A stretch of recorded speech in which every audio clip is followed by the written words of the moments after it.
Solving a cold case isn't always easy. But tonight we have learned the Houston Police Department is getting $1.3 million to help them get the job done. Our Grace White, who reports on unsolved cases in her Missing Pieces series, looks at what this means.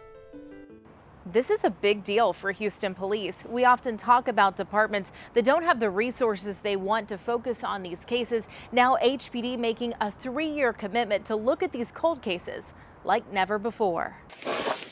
Pulling old police reports, you never know what you'll find. We got a couple of new boxes in. And this is a journey Houston Police Department's cold case squad is just beginning. This is huge for us. The Department of Justice awarded HPD 2 grants. Grants Lieutenant Melissa Countryman applied for, totaling $1.3 million.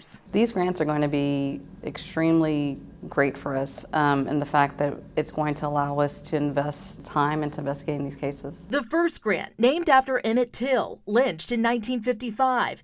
It focuses on the murders of African American men before 1980, where the civil rights of the victim were violated. We wanted to see how many black males were murdered just based on their sexual orientation.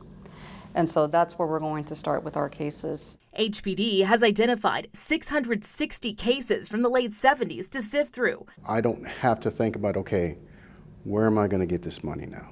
How am I going to get this testing done? Sergeant Richard Rodriguez says the grant will pay for everything from overtime to work the cases to new DNA testing on old evidence. So we have to look outside of our department, our crime lab, and look at other private labs for cutting-edge technology. And that's where the second grant comes in, focusing on prosecuting cold cases using DNA, also for the murders of African American men. But for this one, the cases have to be at least 3 years old. And the other requirement, there has to be a DNA profile on a suspect.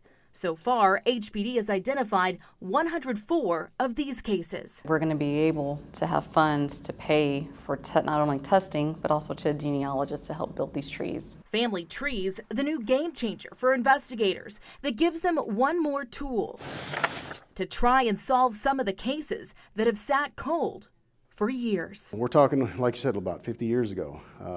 This might be the last go-around for these cases, so we have to be very diligent. Another thing HPD plans to do with this grant is build a cold case database. Every time they pull a case, they will digitize it, giving detectives years down the road a system they can refer back to. Grace White, KHOU 11 News.